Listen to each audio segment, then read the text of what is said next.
నమస్కారం SDV news కి స్వాగతం. ఇక డీటెయిల్స్ చూస్తే ఏపీ మంత్రివర్గ సమావేశం కొనసాగుతోంది. సీఎం చంద్రబాబు అధ్యక్షతన ఉదయం 11 గంటలకు ప్రారంభమైన కేబినెట్ భేటీ సుదీర్ఘంగా సాగుతోంది. వివిధ అంశాలపై మంత్రులు చర్చిస్తున్నారు. ప్రధానంగా ఎన్డీఏ కూటమి 100 రోజుల పాలనలో అమలు చేసిన పథకాల తీరుతెన్నులపై సమీక్షిస్తున్నారు.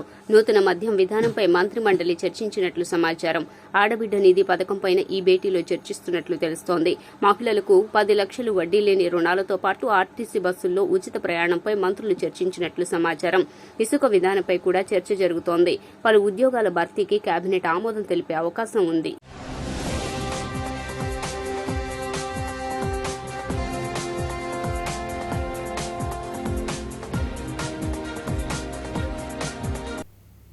సెంట్రల్ నియోజకవర్గ ఎమ్మెల్యే బోండా ఉమామహేశ్వరరావు కార్యాలయంలో సీఎం చంద్రబాబు చిత్రపటానికి టీడీపీ కార్యకర్తలు, వరద బాధితులు పాలాభిషేకం చేశారు.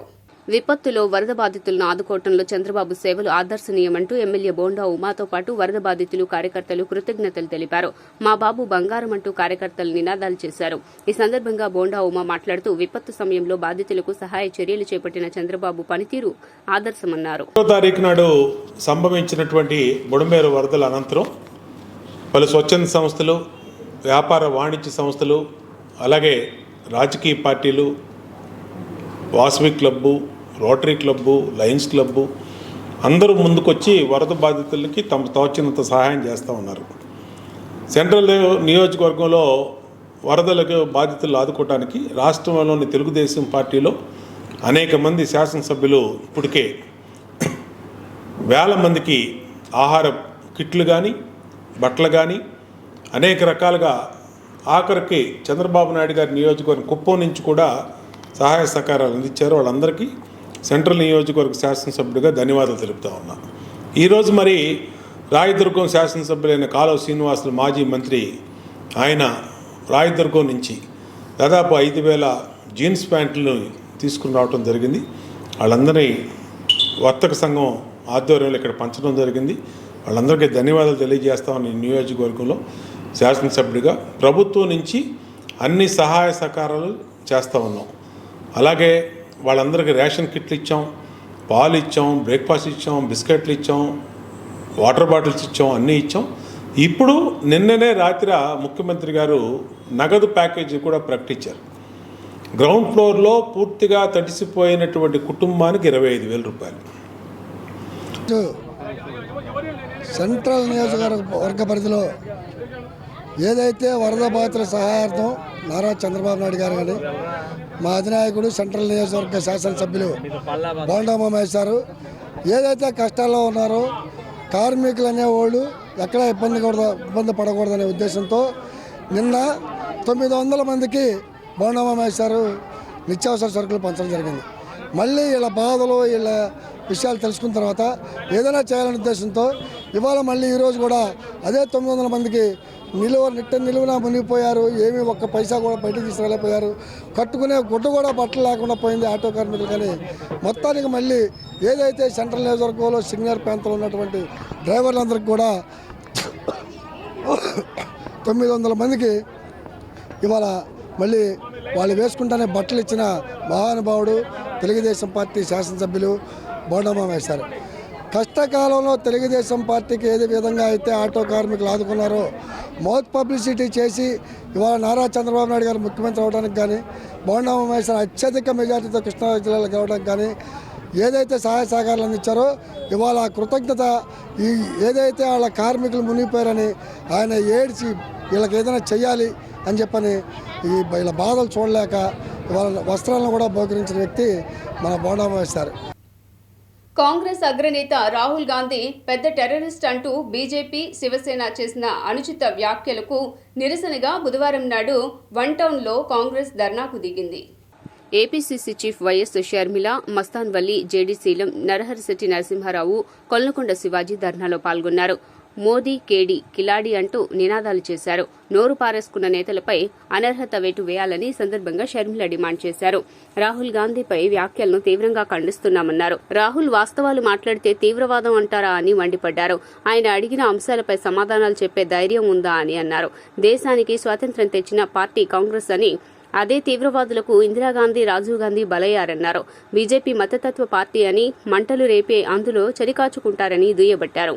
ముస్లింలు, దళితులకు అన్యాయం చేసిన పార్టీ బీజేపీ అని వ్యాఖ్యలు చేశారు. గాంధీ గారిని ఉద్దేశించి బీజేపీ పార్టీకి చెందిన ఎమ్మెల్యేలు, మంత్రులు సైతం చేసిన దుర్మార్గపు వ్యాఖ్యలను ఖండిస్తుంది కాంగ్రెస్ పార్టీ. రాహుల్ గాంధీ గారు ఈ రోజు లీడర్ ఆఫ్ అపోజిషన్. అలాంటి కాంగ్రెస్ పార్టీ నాయకుడిని పట్టుకొని బీజేపీ పార్టీ వాళ్ళు చేస్తున్న వ్యాఖ్యలైతేనేమి, టెర్రరిస్ట్ అని గాని, రాహుల్ గాంధీ గారిని చంపేయాలి అని గాని ఇలాంటి వ్యాఖ్యలు చేస్తున్నా కూడా బీజేపీ పార్టీకి చెందిన నాయకులు, మోడీ గారైనా, అమిత్ షా గారైనా పెదవి విప్పడం లేదు. అంటే ఏమనుకోవాలి? వారి ప్రోత్సాహంతోనే ఇదంతా జరుగుతుంది అని మేము అనుకుంటున్నాం. బీజేపీ పార్టీ నాయకులు సమాధానం చెప్పాలి. అంతేకాదు ఇలాంటి ద్వేషపూరిత మాటలు మాట్లాడుతున్న వారిపై కఠిన చర్యలు తప్పనిసరి. కాబట్టి కోర్టు కూడా ఇది సుమోటో కింద తీసుకొని వారి మీద కఠిన చర్యలు తీసుకోవాలని కాంగ్రెస్ పార్టీ డిమాండ్ చేస్తుంది. అసలు ఏది తీవ్రవాదం అని అడుగుతున్నాం, ఎవరు తీవ్రవాదులు అని అడుగుతున్నాం. మన దేశంలో 90% జనాభా బీసీలు, ఎస్సీలు, ఎస్టీలు, అట్టడుగున ఉన్న ఈ వర్గాలైతే అభివృద్ధిలో వారికి వాటా లేదు అనడం తీవ్రవాదమా? అందరికీ సమాన హక్కులు, సమాన అవకాశాలు కలగాలి అన్ని వర్గాల వారికి అని అడగడం తీవ్రవాదమా? కాస్ట్ సెన్సస్ జరగాలి అని అడగడం తీవ్రవాదమా? కేవలం 10% మంది చేతుల్లో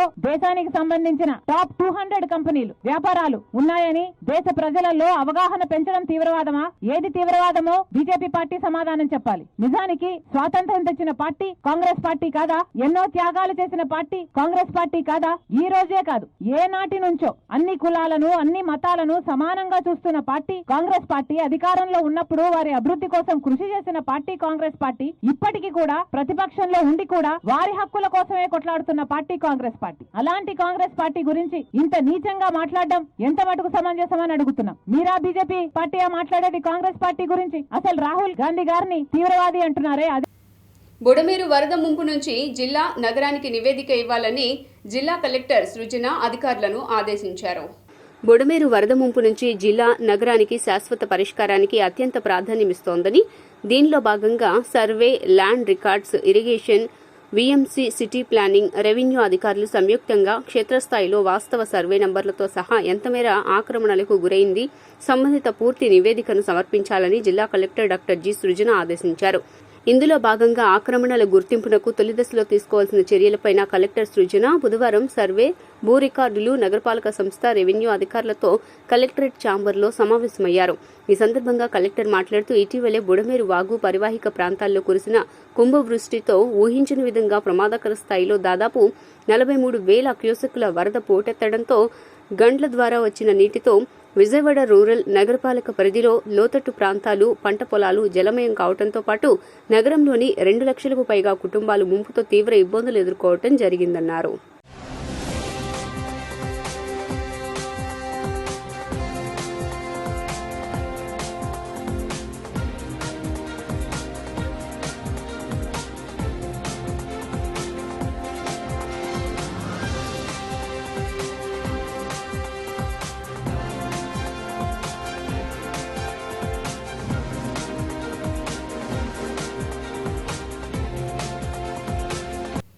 ప్రకాశం బ్యారేజ్ వద్ద బోట్ల తొలగింపు ప్రక్రియ కొనసాగుతోంది. ఈ నెల 10వ తేదీ నుంచి వివిధ పద్ధతుల్లో బోట్ల తొలగింపునకు అధికారులు చర్యలు తీసుకున్న విషయం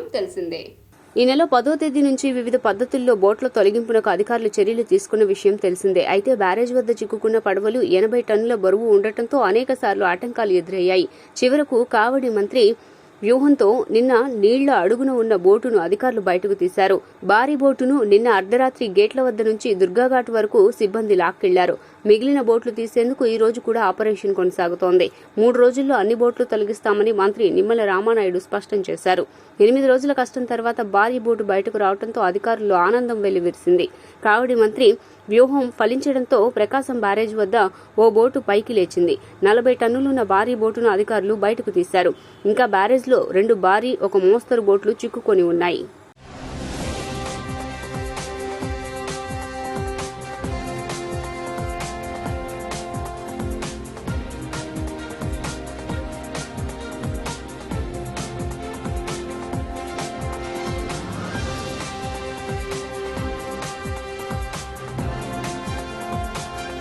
ఆ ముగ్గురు ఐపీఎస్ అధికారులు ముంబై నటిని చిత్రహింసలు పెట్టారని టీడీపీ నేత బుద్దా వెంకన్న ఆగ్రహం వ్యక్తం చేశారు. విశాల్ గున్ని స్టేట్మెంట్ను బట్టి సీఎంఓ కేంద్రంగా కుట్ర జరిగిందన్నారు. మాజీ సీఎం జగన్ ఆదేశాలను పీఎస్ఆర్ ఆంజనేయులు అమలు చేశారని మండిపడ్డారు. అతని ద్వారా రాణా, విశాల్ గున్ని దుర్మార్గంగా వ్యవహరించారని దుయ్యబట్టారు. గతంలో కూడా ఆంజనేయులు అనేక మందిని ఇబ్బందులకు గురి చేశారన్నారు. డీసీపీ రమణమూర్తి పాత్ర కూడా ఉన్నట్లు తెలిసిందన్నారు. గున్ని రిపోర్ట్ ఆధారంగా ఆంజనేయులను అరెస్ట్ చేసి పోలీస్ కస్టడీలోకి తీసుకోవాలని కోరారు. అతన్ని విచారిస్తే అనేక వాస్తవాలు బయటకు వస్తాయన్నారు. సీఎంఓలో జగన్ పాత్ర కూడా వెలుగులోకి వస్తోందని తెలిపారు. ఒక ఆడపిల్లను 3 ఐపీఎస్లు హింసించారని తేలిందని, తప్పు చేసిన వారు ఎవరైనా కఠినంగా శిక్షించాలన్నారు. పోలీసు అధికారుల సంఘం కూడా స్పందించాలని డిమాండ్ చేశారు. దాడి చేయించినటువంటి పిన్నెల రామకృష్ణారెడ్డిని కూడా మేమేమి చేయలేకపోతాం. ఇదంతా కూడా మీ మీద ఉన్నటువంటి గౌరవం, కూటమి మీద ఉన్నటువంటి గౌరవం.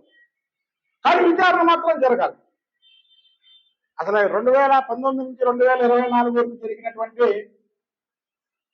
వాళ్ళ అరాచకం మీద కూడా విచారణ జరపాలి. నేను ముఖ్యంగా కోరుకునేది ఏంటంటే, ఈరోజు విశాల్ గున్నే చెప్పిన మాటలు తీసుకొని పిఎస్ఆర్ ఆంజనేయులు అందరినీ కూడా అరెస్టులు చేసి, ముఖ్యంగా పిఎస్ఆర్ ఆంజనేయుల్ని కస్టడీకి తీసుకొని సీఎంఓ నుంచి వచ్చిందని చెప్పాడు. కాబట్టి అసలు ఏం జరిగింది, ఎవరితో సంప్రదించావు, నీకు ఎవరు ఆర్డర్ వేశారు ఇవన్నీ కూడా ఇంట్రాగేషన్లో ఒక సామాన్యుని ఎలాగైతే ఇంట్రాగేషన్ చేస్తారో అలా చెయ్యాలని. దసరా శరన్నవరాత్రి ఉత్సవాల ఏర్పాట్లను ముమ్మరం చేయాలని జిల్లా కలెక్టర్ సృజన అధికారులను ఆదేశించారు.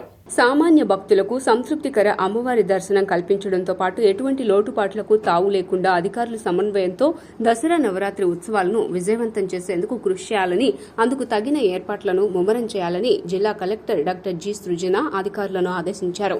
అక్టోబర్ 3వ తేదీ నుండి 12వ తేదీ వరకు నిర్వహించనున్న దసరా శరన్నవరాత్రి ఉత్సవాల ఏర్పాట్లపై బుధవారం నగరంలోని కలెక్టరేట్ పింగళి వెంకయ్య సమావేశ మందిరంలో జిల్లా కలెక్టర్ డాక్టర్ జి సృజన, పోలీస్ కమిషనర్ ఎస్వి రాజశేఖర్ బాబు, శాసనసభ్యులు వై సుజనా చౌదరిలు, సంబంధిత శాఖల అధికారులతో సమావేశాన్ని నిర్వహించారు. సమావేశంలో జిల్లా కలెక్టర్ మాట్లాడుతూ ఇంద్రకీలాద్రిపై వెంచేసి ఉన్న శ్రీ దుర్గా మల్లేశ్వర స్వామివార్ల శరన్నవరాత్రి ఉత్సవాలను ఘనంగా నిర్వహించేందుకు అవసరమైన ఏర్పాట్లు ముమ్మరం చేయాలన్నారు. భక్తుల మనోభావాలకు ఎటువంటి ఇబ్బంది కలగకుండా సామాన్య భక్తులకు సైతం సంతృప్తికర దర్శనం కల్పించేలా ఏర్పాట్లు ఉండాలన్నారు. ఎమ్మెల్యే గారు, సుజనా చౌదరి గారు, సిపి గారు, ఇతర అధికారులందరూ ఈవో టెంపుల్ అందరితో కలిపి కోఆర్డినేషన్ మీటింగ్ చేసుకోవడం జరిగింది. ఇంతకుముందు ఒక ప్రాథమికమైన మీటింగ్ చేసి ఏ డిపార్ట్మెంట్ ఏ బాధ్యత తీసుకోవాలి అనేది ప్రతి సంవత్సరం చేస్తున్నట్టుగా బిజినెస్ యాజ్ యూజువల్గా కాకుండా ఇంకా మెరుగైన సేవలు అందించే విధంగా, భక్తులకి ఈజ్ ఆఫ్ దర్శన్ అయ్యే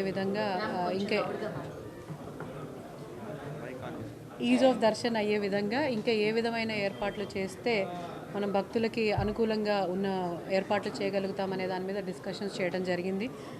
ఎమ్మెల్యే గారు కూడా మాకు చాలా విలువైన సూచనలు చేశారు. ఒక ఈవెంట్ మేనేజ్మెంట్ కంపెనీ ఎంత ప్రొఫెషనల్గా చేస్తుందో అంత ప్రొఫెషనల్గా చేయడానికి అవసరమైతే ఏజెన్సీ సహాయం తీసుకోవటం, రోడ్ల దగ్గర నుంచి, మంచినీటి దగ్గర నుంచి, క్యూ లైన్స్ మేనేజ్మెంట్ నుంచి, హోల్డింగ్ ఏరియాస్ దగ్గర నుంచి, మెడికల్ ఫెసిలిటీస్ దగ్గర నుంచి అన్నీ కూడా ఏ విధంగా అయితే భక్తులని as a center of our thinking ఏ విధంగా చేయాలి, ఏ రోజున క్రౌడ్స్ ఎక్కువ వస్తాయి, క్రౌడ్ ఎక్కువ వచ్చినప్పుడు. కోఆర్డినేషన్ మీటింగ్లో గౌరవ వెస్ట్ ఎమ్మెల్యే గారు, శ్రీ సుజనా చౌదరి గారు, గౌరవ జిల్లా కలెక్టర్ గారు, డీసీపీ గారు అందరం కూడా వివిధ శాఖల నుంచి వచ్చిన దాదాపు 13 శాఖల నుంచి వచ్చిన అందరం కలిసి ఈరోజు ఈ ఒక కోఆర్డినేషన్ మీటింగ్ జరుపుకోవడం జరిగింది.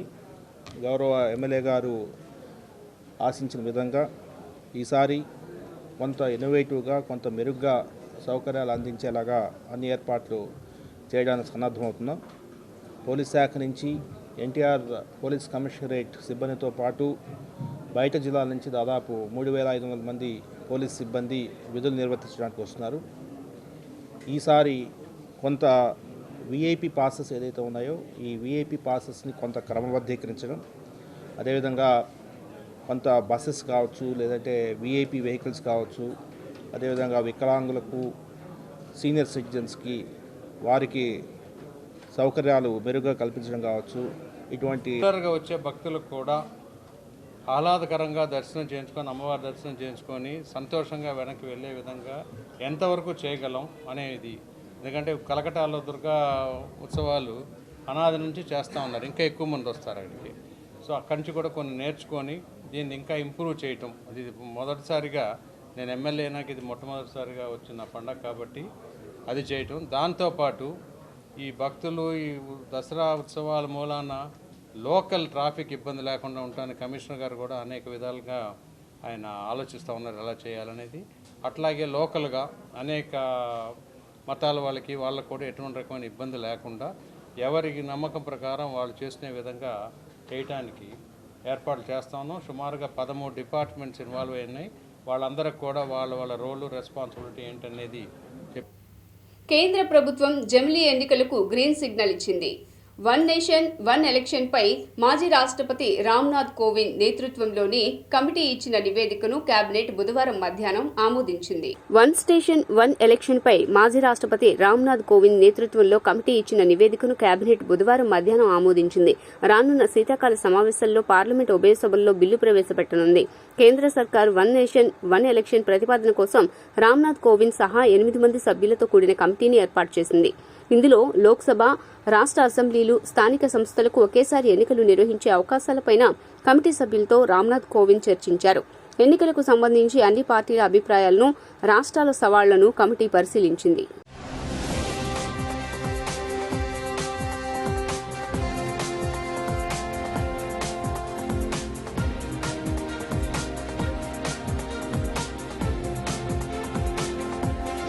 రాష్ట్రంలో ప్రజలు ఎదుర్కొంటున్న సమస్యలు విని పరిష్కరించేందుకు ప్రజా ప్రభుత్వం ఉందని విద్యా, ఐటీ శాఖల మంత్రి నారా లోకేష్ పేర్కొన్నారు.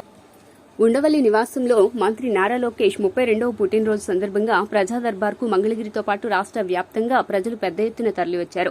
మంత్రి లోకేష్ ను కలిసి తాము ఎదుర్కొంటున్న సమస్యలను ఏకరువు పెట్టారు. ఆయా సమస్యలను సంబంధిత శాఖలకు పంపి పరిష్కారానికి చర్యలు తీసుకుంటామని మంత్రి హామీ ఇచ్చారు.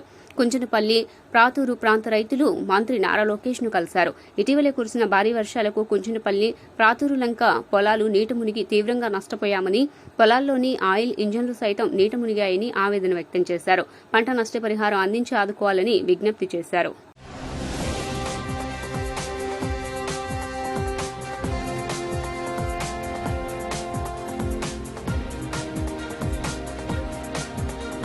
అభివృద్ధిని కాంక్షించి పలువురు వైసీపీ నేతలు టీడీపీలో చేరుతున్నారు.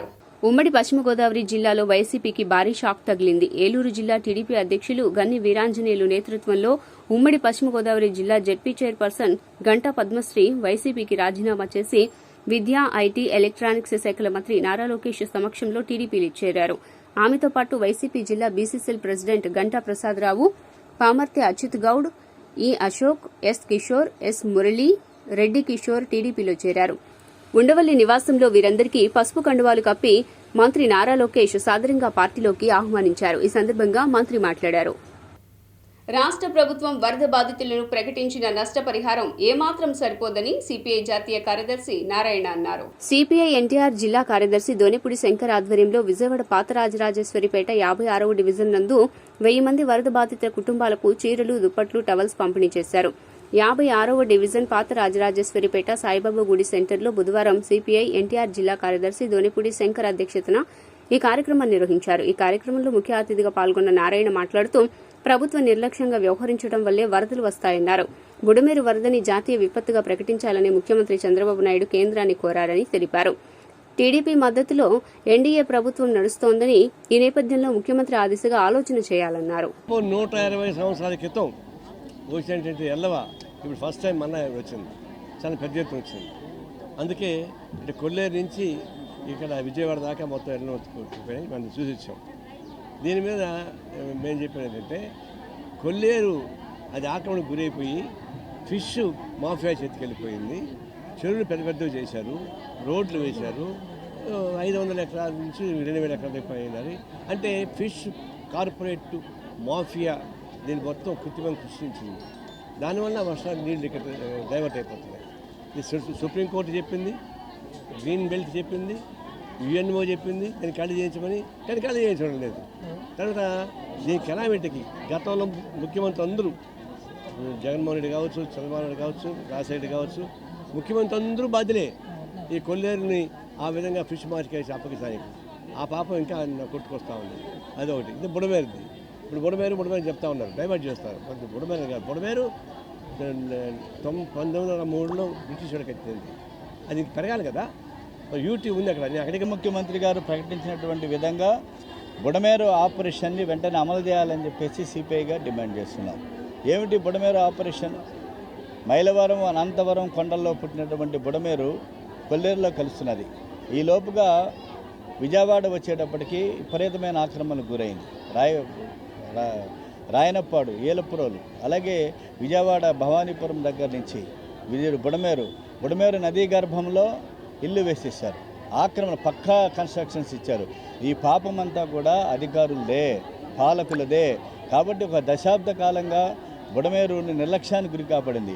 కమ్యూనిస్టుల పోరాట ఫలితంగా ఆనాడు మున్సిపల్ కార్పొరేషన్లో టి వెంకటేశ్వరరావు మేయర్గా బుడమేరు ఆధునీకరణ కోసం, బుడమేరు కట్ట నిర్మాణం కోసం ఫైట్ చేసింది శాసనసభలో రాజు కమ్యూనిస్ట్ పార్టీ శాసనసభ్యుడు సుబ్బరాజు, మేయర్గా నగర మేయర్ టి వెంకటేశ్వరరావు. బుడమేరు కట్ట ఇవాళ ఉన్నదా విజయవాడ నగరంలో? నేను అడుగుతున్నా.